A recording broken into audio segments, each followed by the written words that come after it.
Well, hello, my Jedi friends. Today I asked the question, are you ready to wake up? Are you ready to wake up? Have you had enough pain yet? Which is often the question that has to precede, are you ready to wake up? Because the symptoms are brutal. And if you're drawn to this video, you'll already know that. There'll be symptoms, they'll be growing, my friends. And I've talked about this on a few of my videos, and I noticed I'm being sort of shadow banned on YouTube at the moment. So it does not want me to tell you about this stuff. So I thought I'd do a quick live just to see if anybody shows up to connect with anybody that may be going through these things right now. So let's talk about it. The signs that you are awakening, my friends, like you'll have like massive fallouts with people. You'll have symptoms in your body. I'm finding people are getting sleeplessness, they're getting digestion problems. They're really, getting aches and pains that are turning up in the body. All Tug, my Jedi friend. Hello, nice to see you, my friend. I hope that you're well. So I think you were on covert operations or about to go onto covert operations the last time I saw you, fella. So it's great to see you here. I hope that you're holding up where you are at the moment. And I hope you're off the front line as well, my friend. So great to see you here. It really is. So we're talking about the symptoms of waking up. And I think your symptoms will probably be more pronounced than most people's when it comes to this stuff. So we're just talking about how brutal it can be. And this is when the good person realizes that you can't be good to everyone all of the time. That's what the awakening is to most empaths. So let's see. No, I'm about to go to military training for 2 months. Well, I wish you the very best with that, my friend. I really do. I mean, I can only imagine what you're facing at the moment and what you're going through. So let's send you some energy. So you know the drill. You know the drill. So as we're doing this live session, and this is to anyone listening in, whether live or whether you're watching this on catch up, that when you're watching these videos, you can actually energize simultaneously, because what we're going to do is ground ourselves. If you don't know how to ground, just imagine a ball of light in the center of the earth connecting to the base of your spine, and imagine a ball of light above you, and imagine white light coming from the ball of light coming through you. So you're getting connected above and below. So when you're doing that, you'll energize as you go. So this is how, even when you're listening to this content, you can actually feel better, showing you how to energize life. And if you slow down your breathing while you're doing it, it will amplify the effects, because your breathing controls your mood. And there you go, my friend. So Altug says, thanks a lot, Adam. You already helped me a lot by helping me to dive into my shadow side. Well, I'm glad you brought that up, Altug, because I think that's one of the biggest things, especially healers, empaths, starseeds, call them what you will. People that are generally spend most of their time wanting to do well for people. And it's the awakening when you realize that not every person is good. Some people are actually quite dark and will take for as long as you allow them to take from you. And we have explored this, have we not? So it's an absolute pleasure having to go through this. I think that this is one of the most misunderstood parts of, let's call it, spirituality.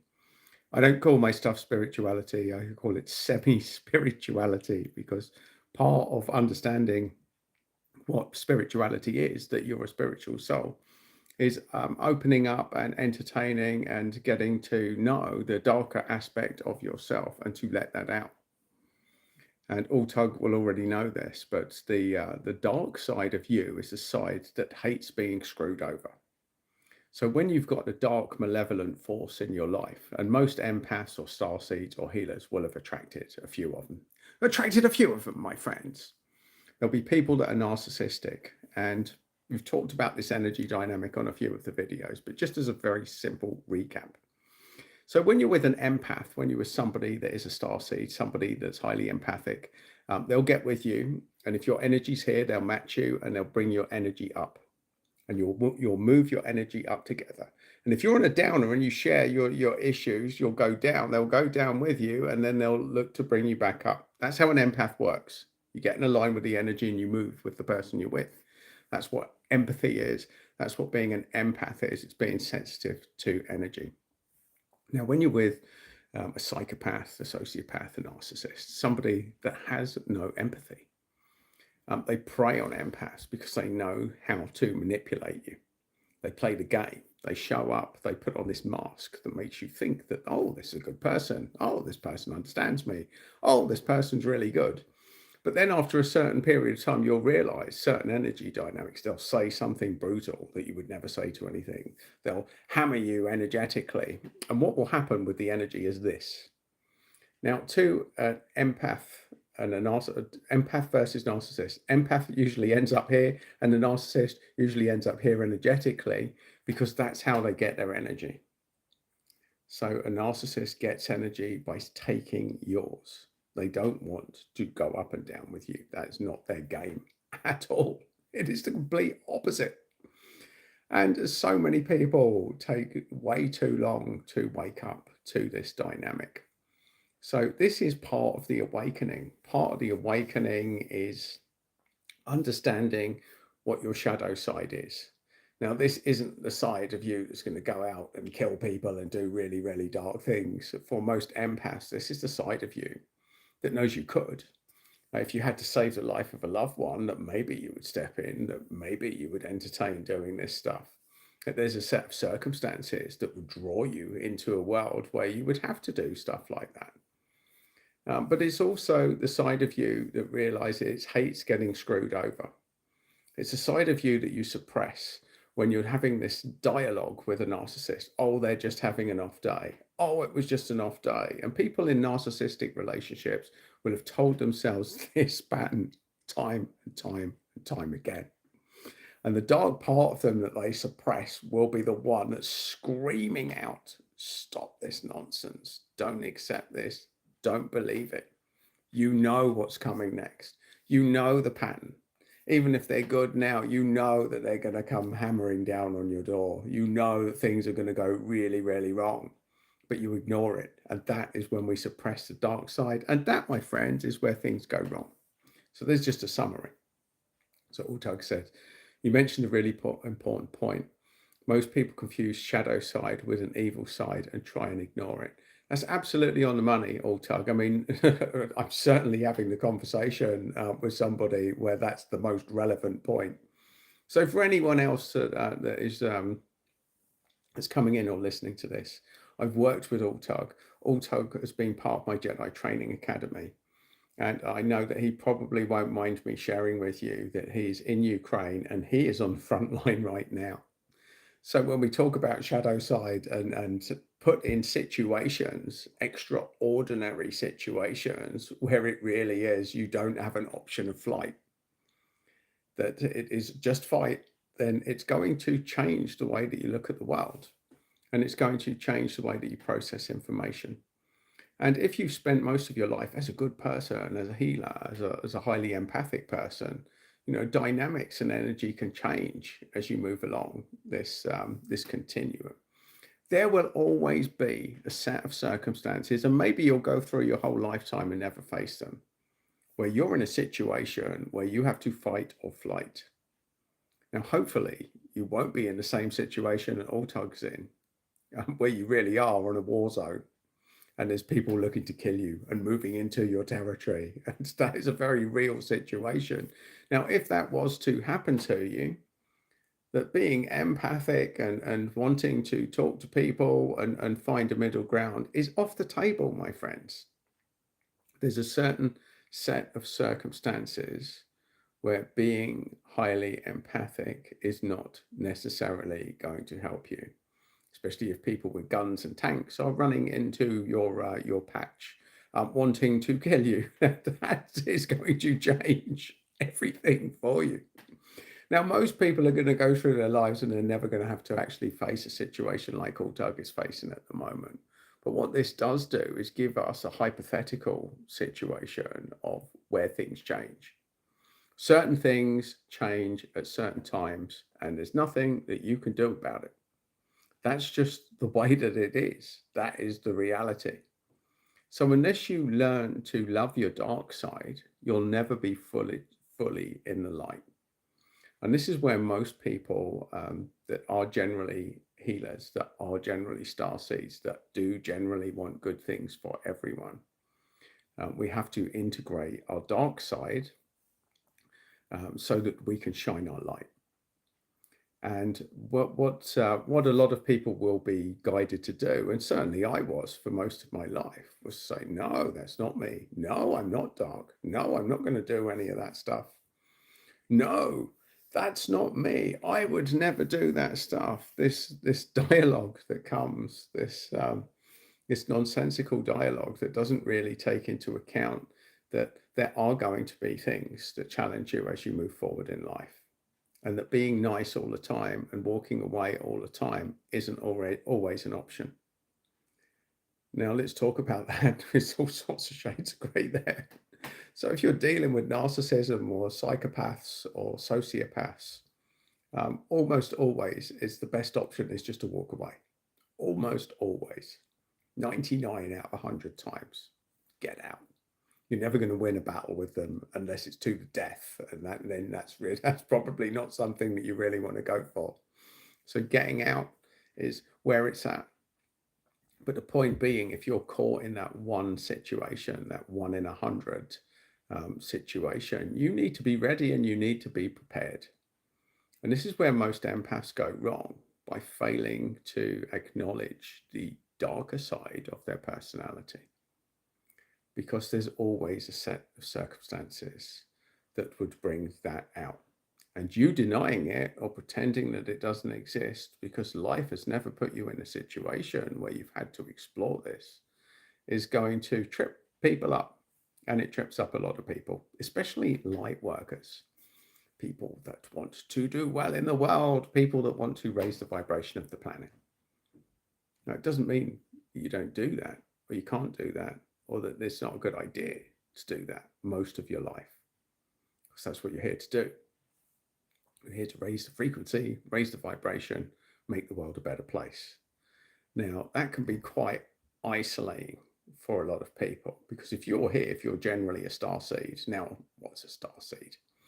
So I know the type of people that would be attracted to my content will probably get this. People that don't feel they belong here, people that probably came from another planet, have been incarnated on this planet for some sort of messed up reason. For some sort of messed up reason. What's it all about? What are we doing here? What is my purpose? Now, that's almost always going to be a question that star seeds ask themselves. Why am I here? What is my purpose? And you'll have definitely asked yourself this question on a few occasions. So the question is, why are you here? What is the purpose of life? And what is awakening? What is this mad bald bloke actually talking about? So here is my slant on it, my Jedi friends. Here's what I believe. Here's what I've been guided to do and what I'm being guided to put out there. So we're all here for a reason. Most of us don't remember why or what we're doing here. And when we talk about awakening, it's the awareness that things are not as they seem. It's when you start to realize that the world is fundamentally broken at the moment and something isn't right. That there is an energy in the world that is pretty dark, and it's time for people to wake up en masse to counteract the energy that's going on. Now, especially if you're in the UK at the moment, or the Ukraine, like all targets, you will feel darkness surrounding you right now. There's stuff that's going on that's just like, this can't be happening. This can't be real. It's like some sort of mad, surreal dream that just doesn't seem, it seems completely out of alignment. I mean, here we are in the UK. It's insane. It's absolutely insane. It feels like we are being driven towards some sort of revolution. We've got this lunatic government at the moment. And for even saying this, people are being thrown in jail for even talking about this stuff. So it's even risky on a little live stream like this to even talk about this stuff, because it's never been more dangerous than to speak the truth than it is at the moment. People are in jail for for speaking out about truth. Here's something that happened in the UK, and it's so mad that it is beyond belief.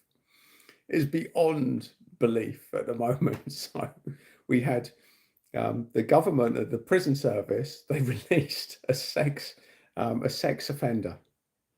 They sent him out of jail, and this guy was like, you can't be releasing me. You've let me out of jail. He was a sex offender, and they said, no, we really are going to let you out. And they gave him money to stay out of jail. And then flew him back to Ethiopia, I think, to sex offend in Ethiopia, because that was all right. And we gave him money to get out of jail and send him back to Ethiopia. Now, there were 3 people that complained about this. They're doing time. 3 people that complained, why are you releasing a sex offender to reoffend? 3 people doing time that complained about it. And the sex offender has been set loose and given money to return home. Now, that's the UK at the moment. That's what we're dealing with. It's lunatic. It's absolute lunatic here. So let's have a look. I've got Hassan Iqbal, W8K. Hello, my friends, the hound. What the fuck's a Lomi? Welcome to the thread, my friend. He's deported. Yes, I know he is now. They sent him back with a load of money in his pocket so he could sex offend somewhere else. We don't want him in our jails. Send him out somewhere else. And we'll release him in the streets first. We'll just release him in the streets. Let's see what he gets up to. Doesn't matter what he gets up to. We'll just arrest anyone that complains about him. 3 people, 3 spaces in jail taken up by 3 people that dared to say, what are you doing? No, we'll arrest them. We'll jail those lunatics. Jail them. How dare they question us? How dare they question the decision to let this lunatic out? I've got to laugh because it's so mad. It's so mad what's happening in the UK that you just can't write this stuff up. If that isn't the sort of stuff that is guiding us towards some sort of revolution, I don't know what is. So let's have a look. So Hassan's back. What's up, my Jedi Sith friend? Well, hello, my friend. I was just riffing, just having a bit of fun. Talking about the lunacy that's in the world. So just to catch you up, my Jedi friend. So we're talking about waking up. We're talking about the awakening. We're talking about the symptoms. That's what you've missed. The first part of the live stream. And as you'll know, like I usually set the energy and tell everybody to energize while they're doing this. So ground yourself, connect from above, my friends, energize, get yourself some live energy as we're doing it. Keir Starmer the Toad. Yes, well, I think Toad, that's very nice. That's very charitable of you, Hassan. That's one of the kinder things that people are calling him at the moment. I think he's some sort of, he's either a Bond villain or he's a Dalek. When he starts talking, I just think that this is something, he's like a criminal. He's like found a new race of Daleks that look human. But if Daleks looked human, they'd look like Keir Starmer. When he talks, no, we're not going to do that. You are not going to do that. Exterminate, exterminate, exterminate. We have got ourselves a true lunatic in charge, an absolute lunatic. It is corruption beyond a joke. The housing minister thrown out for throwing people out of their houses so that they can put migrants in and earn more money. You can't write the script. We got the deputy prime minister that forgot to pay the tax on our house, and now they're bringing the tax in for everybody else. It's unbelievable. Unbelievable, my friends. Let's see. Look, we have got Megan in the house. Well, hello, Megan. Yeah, our true awakening in our body has made us aware so much painful truths. Absolutely. Yeah, Hassan says Rachel Reeves. That's the complete opposite of awakening. So if you want to see what the opposite of being awakened is, look at the Labour front bench. Look at David Lammy. He just looks like some mad cartoon character. I just get these flashes of him on Mastermind. It's so stupid. It's like, what What king came before? I forget what it was. The exact question. It's like what king came before Henry the Seventh? And he said Henry the Eighth. That's David Lammy. That's our front bench, folks. They're just so gormless. If they weren't so corrupt and so malevolent, it would be an absolute comedy watching our parliament at the moment. It is lunatic. So Megan says, it is Jan, as in the Dutch-German Jan. Megan Cole is just a personal handle. Well, hello, Jan. Welcome. Welcome to the Fred, my Jedi friend. So we're talking lunacy here. I was talking awakening, but then we moved into lunacy because lunacy often precedes awakening. There has to be an advanced level of lunacy for people to wake up and say, what the fuck is going on here? WTF. Something ain't right and somebody needs to do something about it. So that's where we're at. That's what awakening is. It's like, hang on, something ain't right, my Jedi friends. There is a glitch in the Force. There is a glitch in the Force. So I should have known. Let's have a look. So I've got Tom Mack here. Long time lad. You okay? Welcome back, Tom. Well, I know that we're going to have a bit of fun now. Tom's back on the thread. Welcome back, my Jedi friend. With you and Hassan on, I'm sure that we're going to have a lot of fun today with this one.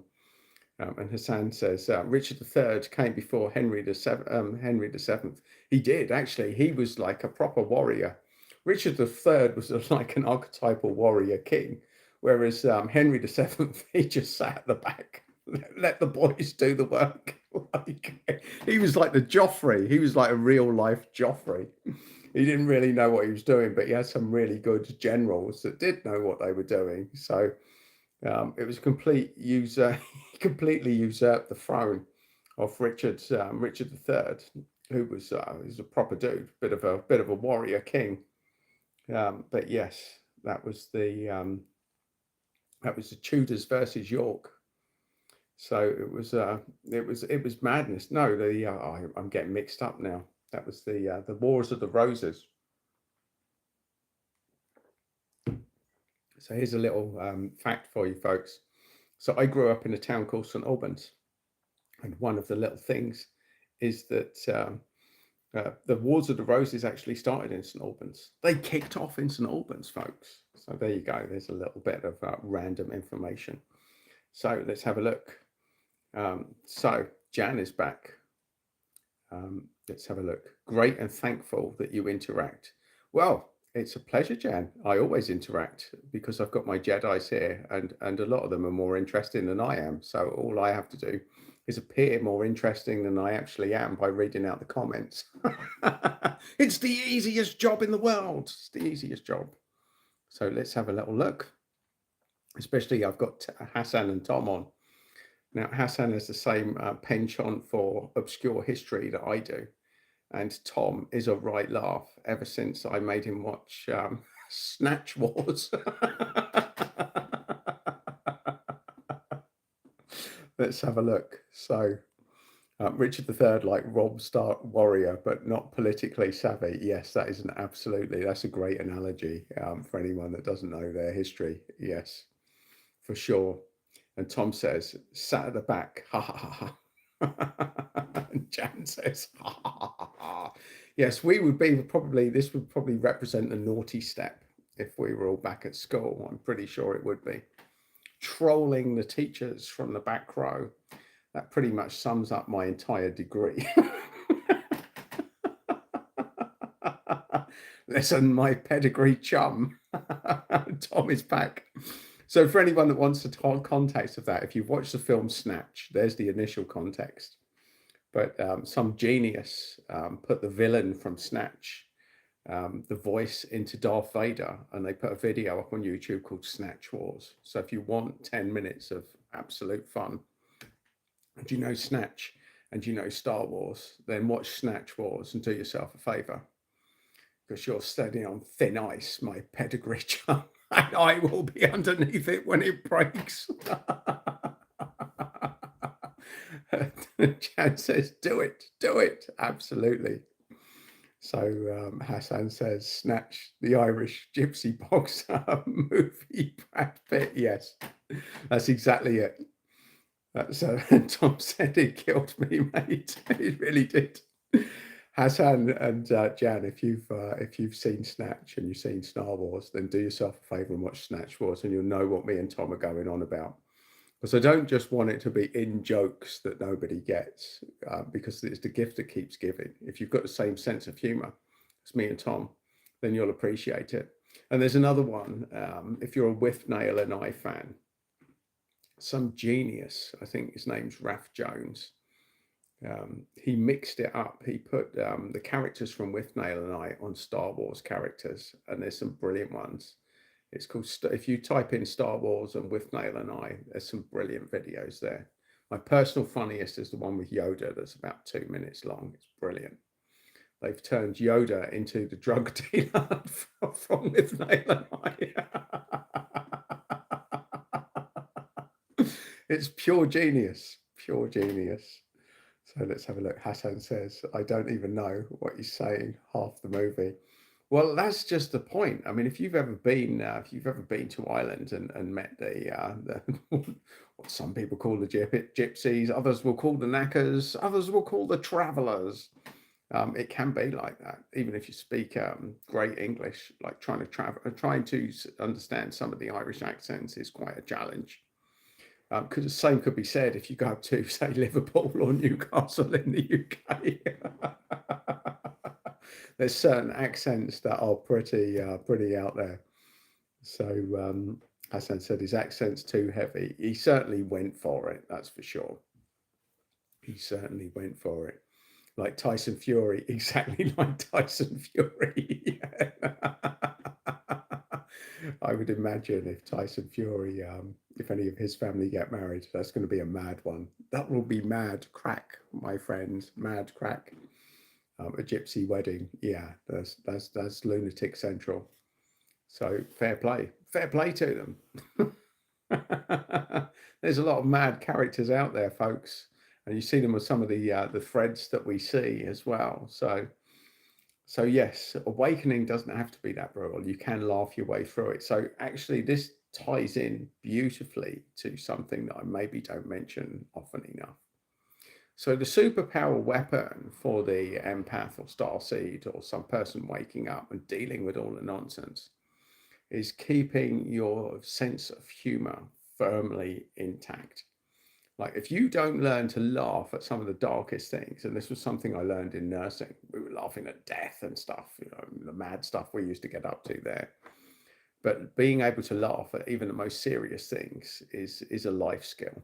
And for anyone that says you shouldn't be doing that, they've never lived, they've never had to deal with life at the sharp end, never had to deal with death, they've never had to deal with serious sickness or illness or people at their worst. So having a sense of humor in that situation is like a Jedi skill. That's advanced Jedi, my friend. It's advanced Jedi. Being able to laugh at anything, pretty much anything. It really is. It's one of those skills that needs to be nurtured through life. So let's have a look. Jan's back in. Once you understand how your cells work, your cells can work the magic, and such enjoyment can be had. Absolutely. Well, that's what it's about, Jan. Keep friends close that have a sense of humor. My best friends, I can have a serious chat with them, but I can have a right laugh with them as well. And most importantly about them, I could be having a serious chat with them and they could throw something in that would turn that serious chat into a right laugh. The friends that can make you laugh in your darkest moments, they are friends for life. They are the gift that keeps giving, my friends, the gift that keeps giving. So you should definitely do it. And Jan says, yes, bring out the trickster for sure. You have to mix it up occasionally, Jan. That's where it's all at. So Hassan says, watch a TV series called Psych Hilarious.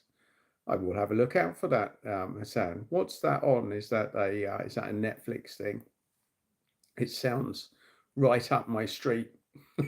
It certainly does. And also, I'll tell you another great one for anyone that hasn't seen it. This is the gift that keeps giving. If you haven't seen it already, look up Eddie Izzard's The Death Star Canteen. I don't know if any of you have seen the Death Star Canteen. That is absolute brilliance. That is Eddie Izzard at his very, very best. Um, it's probably a little bit better than the other one he's done. They've turned it into a Lego scenario. They've called it the Death Star Canteen, the Lego Death Star Canteen. If you look that up on YouTube, that's an absolute gift. It's brilliant. It's pure surreal brilliance. And he also did one called Cake or Death. That was another brilliantly done with Lego as well. They played it out. It was all good fun. It was good friendly fun, my friends. So let's have a look. Hassan said, it's two friends who solve crimes, but it's comedy. I like the silent sound of it, Hassan. I'm gonna look it up. In fact, I'm gonna write it down. There you go. Isn't that innovative? Isn't that innovative for me? Just might not remember because I'm a bit special. I've got a little pad here, so I'm just going to write it down, Hassan, so that I don't. It's I've got to remember what it was. What was it? Psych Hilarious. Psych Hilarious. I'm going to watch it. Yeah, I'm putting it on my my list. So there you go. Look, isn't that innovative of me? Taking notes, writing things down. There you go. That's old school. That's old school. I would have probably typed it on my phone, but that's what I'm recording on. So that's not going to happen. I can't do this multitask thing yet. It's not going to work. It's not going to work. So that's what it's all about. So that's something I would say, and fair play to you, Sam. Share the most funny things that you've ever watched. If you're on this thread, what is the thing that made you laugh the most that you can find, that anyone can find on YouTube? And it doesn't matter if no one else finds it funny. It only matters if you find it funny. So for me, the Star Wars with Nail and I, Snatch Wars, The Gift That Keeps Giving, the Death Star Canteen, brilliant, absolute brilliance. And if you liked that, watch Cake or Death. That's the other Eddie Izzard sketch that they brought alive with Lego. Another brilliant one. So yeah, there's some really good stuff out there. And here's a little known thing. So I've got a WhatsApp group. It's a really dark humor group. Like we post stuff that would get you thrown in jail. Certainly lynched by the woke crowd over here. Because what we're just a bunch of lads. It's like black market humor. Stuff that you're not allowed to laugh at. And of course, that makes it even better. It's a bit like prohibition. Tell people not to drink and you'll find alcoholics all over the world. So it's a bit the same now, isn't it? You know, all the stuff. I've even got a German friend. So any Nazi thing I can find is sent his way because he's so sensitive to it.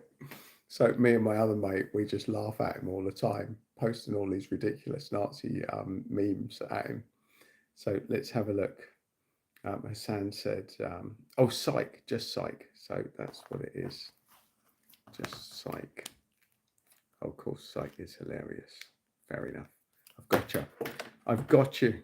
Hassan, I'll be searching. Where's this psych hilarious? It's not coming up on my search, just something called psych. So fair play. Thanks for clarifying that.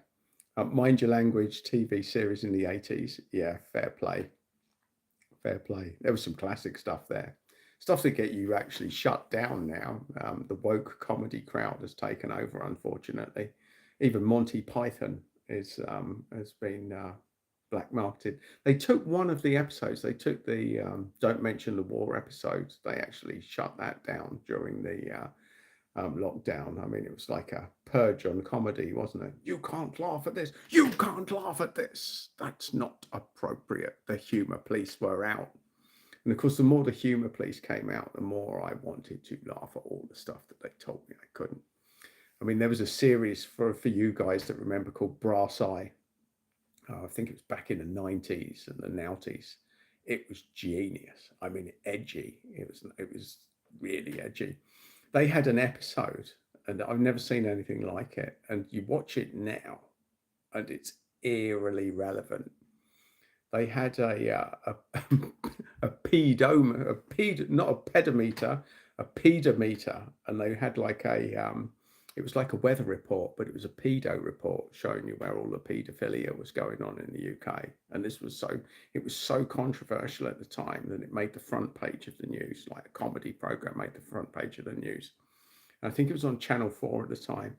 And so Channel 4 response was to show it the next day because it got so much publicity. But it's really hard to find it now because you look at it now and it's like, actually, shit, these guys were prophetic. This is exactly what's happening, areas of the UK where all this paedophilia is happening. I mean, little did they know Brass Eye was ahead of their time. So let's have a look. Jan said the Spanish Inquisition skit is still weirdly appropriate today. Yeah. Monty Python's French Night, absolutely. The French Night was brilliant. I fart in your general direction. What type of sparrow?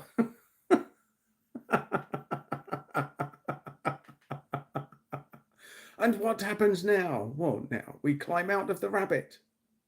It was ahead of its time, especially the fearsome beast, which was the white rabbit. That thing over there, it's a fearsome beast. Monty Python was genius. I think it was ahead of its time. I think all of life's issues and all philosophical threads could be found in Monty Python. That is my slant on the whole thing. As I said, what an odd little man. Yes. There's some brilliant stuff in that. Some absolute gems. I've watched a few sit-down discussions that they've had later on where they've talked about it. And apparently the filming of Monty Python, it was all cold, wet and muddy each day. And each time they were going back to two hotels, the cast was split between two hotels. And one of them, the heating broke down, so they were still cold. They were still cold and wet when they got back there. Apparently, it was like a comedy, just watching the making of Monty Python.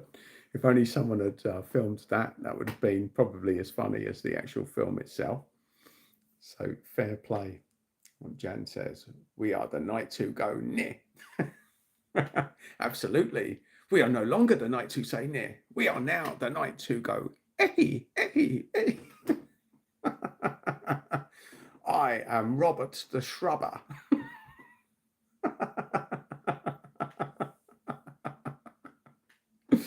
Oh, it's just brilliant.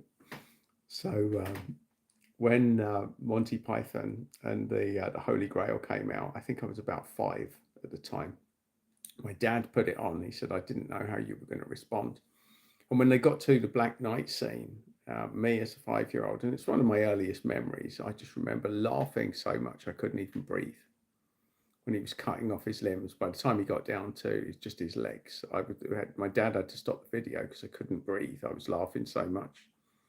He said, yeah, I said, he said to me, he said, I knew you were going to be all right when I saw that, when I saw your response to it. So there you have. Let's have a look. And Jan says, you can't claim power of authority just because some tart in a lake gives you a sword. A watery tart gives you a sword. You're king. You're my king. It is brilliant. It's absolutely brilliant, but at a deeper level. I mean, it's so many of...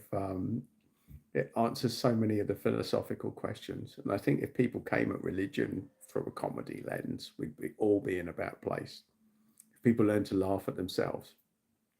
If you want to know if someone's truly spiritually aligned or, super, super good at what they do from a spiritual perspective, can they laugh at themselves? That's the first one. Because if they can't do that, then there's no way they should be doing it. That's my humble opinion on the subject. So let's have a look. Jen says, I'm a knight who goes, no. Want to know how to feel liberation? Just make fun of what you hold dear, precious, holy. Absolutely. That is how to feel liberation. It's being able to be trolled. And that's part of the reason I do these lives, because I think it's just as important to attract the trolls. In fact, the live stream I did when I did attract all the trolls was the most watched of the lot. With most of these little lives, they might get 100 views, maybe. They might get 100 views, possibly. And when I say 100 views, some people might just click on for a couple of seconds and then click off. But there was one that I did where I opened it up to trolls, and I got trolled. I got trolled so much. It was great fun. But they were the most watched videos that there were, and it was brilliant fun. I ended up I was Captain Jean-Luc Picard during that one. Little did they know that I'm a sci-fi geek, so they actually landed in my playground. They didn't know who they were messing with. I'm more than happy to be a Picard and run myself an enterprise. There you go, my friends. Because you never know who's going to turn up or what alternative reality you will get. So I'm actually I'm putting together at the moment. Probably shouldn't tell you all this, but anyone that's still watching after 40 minutes, I probably most people are never going to make it to this point. So I'll tell you anyway, folks. So I'm putting together a lunatic profiling tool right now. So it profiles people's lunacy and gives them insights. That's what I'm up to. That's one of the business things that I'm working on at the moment. So I'm having a lot of fun putting that together on AI engines, and they're pretty sophisticated, some of the stuff that you can do on them. So it's been fun. It has been a journey, my Jedi friends. So yes, watch this space. Soon we will be able to profile your lunacy. To profile your lunacy. Let's have a look. Jan says, Jarvis, beam up my lifesaver. Well, absolutely. So I grew up with that stuff. I mean, I also had this mad debate of which is your favorite Star Trek. So, personally, although I get called Picard and this Next Generation, I prefer Deep Space Nine myself.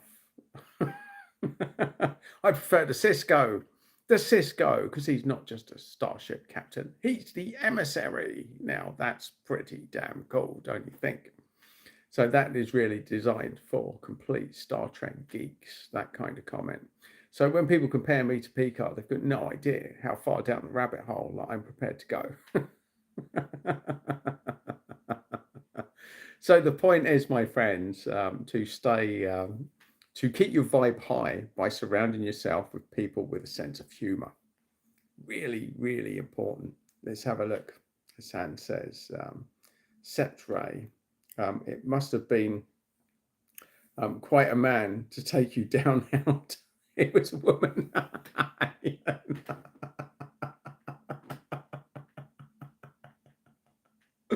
Taken out by a woman.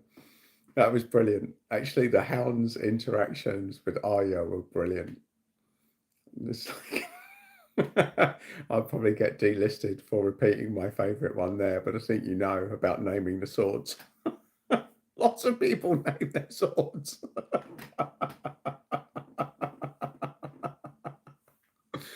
Yeah, that's actually good therapy. The last time I haven't actually had a drink for a while. I hardly drink these days, but the last time I'm going back a while now. The last time I had a few to drink, and we came back and we stuck on a medley of the Hound's best moments from Game of Thrones, and it's just brilliant. It's the gift. It's the gift that keeps giving with the Hound, because he gets the best quotes. Some of the best quotes there. Absolutely brilliant. So Jan says, well, I understand the naming of swords now.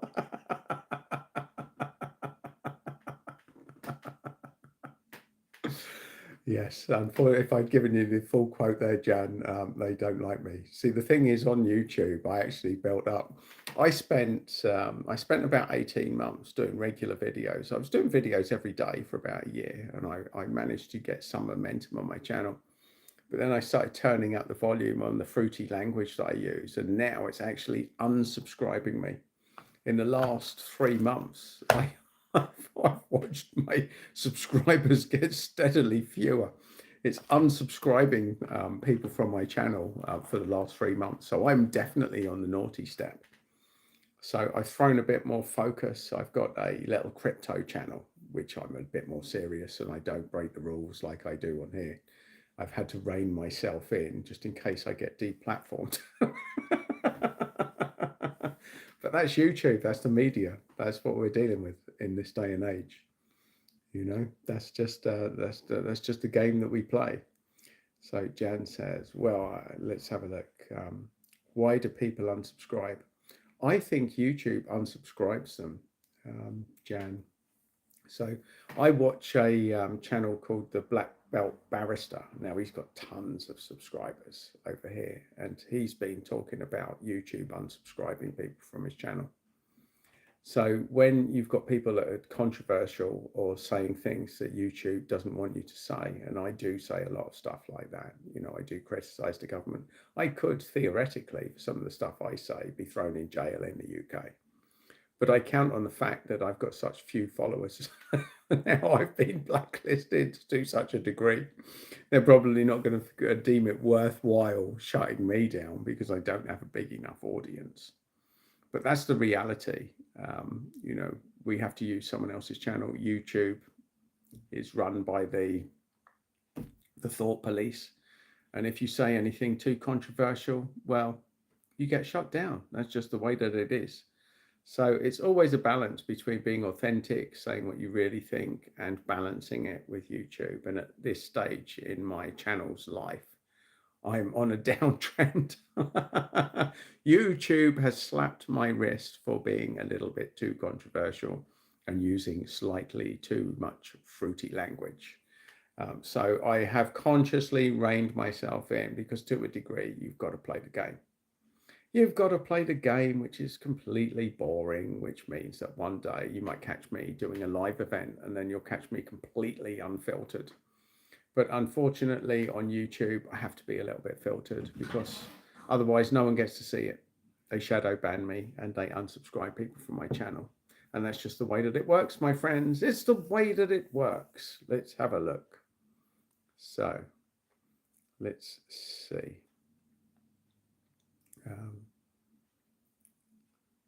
I'm just finding out where did I get to. So Hassan says, oh yeah, I know a real killer. You you would be nothing to him. Hound, that's him. Oh yeah, no, Hound proceeds to kill him. Who taught you? He was a master swordsman. A master swordsman? He didn't have a sword.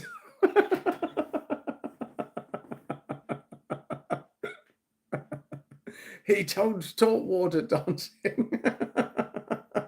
The greatest swordsman in the world. He didn't have a sword. It's brilliant. Absolutely brilliant. So Jan says, oh, the algorithm makes you bleed subs. It does. It does, Jan. And I've just come to the conclusion. There's no point. There's no point stressing about it. It is what it is. And here I am having a live stream and having a lot of fun because I knew that when Hassan and Tom joined it, that I was going to have fun. And Altog's one of my Jedi friends, so he's been through one of my Jedi training programs. So the serious aspect of what I do teach people how to use energy. So I do these live streams just because they are a bit of fun, just to riff with people and to go whatever direction it takes me, and just to help people to find me again, because it seems to be that these live streams are the only times that my videos get any sort of viewership at all. My standard ones now, if I release a video, back in the day, I was getting a few hundred views on each one, and some would get a couple of thousand. These days, I'm lucky if I get 20 views on a video once I release it, because YouTube don't even promote it. And I've got it because I run them through here. My TV is linked to my phone. So quite often when I go on my YouTube channel on the TV, my videos will come up. It stopped even promoting my videos to me on my own TV. So that's how banned I was. That's how blacklisted I got. On my own TV, it wasn't even recommending my own videos to me that are linked directly to the phone and the account that I upload them to. So that's how banned I was. That's how naughty stepped I happened to be at the time. So let's have a look. Let's go back here.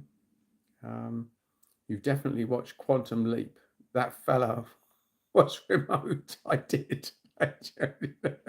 That's from Tom. I did indeed, Tom. You know it. You know it, my friend. Let's have a look. And Jan says YouTube ain't read it yet. That's absolutely true. Well, on controversial topics, I'm nearly done with this acid analog and cannabis edibles trip.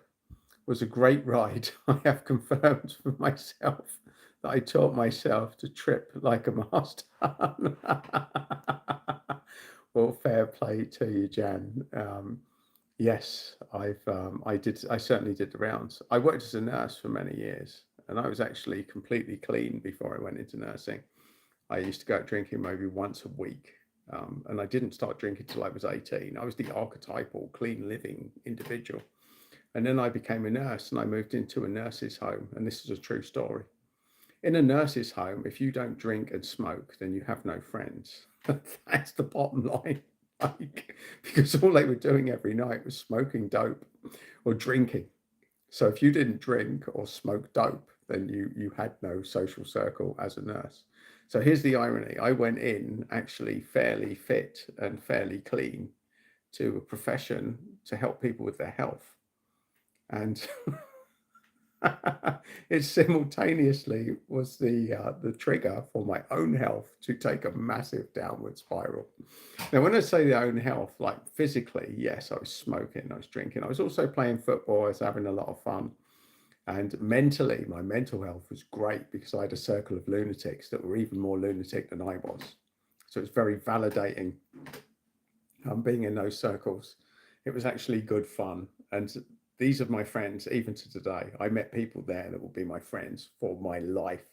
And the next lives and the lives after that were probably connected from some sort of mad past life stuff, but people that were more lunatic than me. So that was when I really embraced the fact that, hang out with the right kind of lunatics. If you're going to live, if you're going to, hang out in those circles, you might as well enjoy it. So that was my journey. That was madness. It absolutely was. Let's have a look. So let's have a look. I've missed a few comments. I'm going to go back down here. Let's see. So Hassan said, "You are friends, Hound? Not anymore."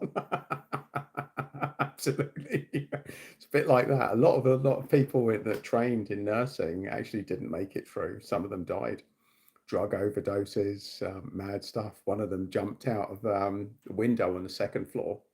Wasn't high enough, broke all of her legs, didn't die, like crippled herself for life. It's madness. Some absolute lunatics train in nursing, that's for sure. And I've seen it all at the sharp end. Saw an 18-year-old die of a paracetamol overdose on her 18th birthday. It's madness, absolutely madness, some of the stuff that we saw in there. But it makes you appreciate life. That's what it does. Nurse training will make you appreciate life faster than anything else. So let's see, Hassan, the irony of that, you know it. Become a drug addict or be ostracized. Absolutely, Jan. That was my choices. That was it. If I didn't want to have a smoke, I couldn't even smoke. I coughing my lungs up trying to smoke this stuff to fit in. It was actually really painful to me. I was training 6 times a week. I was a fitness addict when I went into nursing. I was a circuit training instructor. I played football twice a week and I trained twice a week and I took fitness classes twice a week. There was only one day that I didn't do something sporting. And then suddenly I got in nursing and every night was, let's have a joint, let's have a drink, let's have a joint, or let's have both, who knows? So there you go. Oh my, that is mad great. It certainly was. It was mad great. Yeah, I wish I would find my kind of loons. Well, interesting, Jan. That's exactly what this profiling tool that I'm putting together is designed to do, is to find the right type of lunatics and connect them together. That's the bigger picture. It's a very early stage project for that. But that's part of the reason that I set this channel up, to connect the right kind of loons, because you've got to have people with the right sense of humor. You've got to have people that are on the journey. And so much of the spiritual path is so fucking serious, isn't it? It's so serious. I think if you can't have a laugh while you're evolving or raising your vibration or doing what it is that you need to do for whatever life purpose you came here for, then what is the purpose? What is the purpose? You know, there's enough shit that happens in life without losing the fun element of it all. So there you go.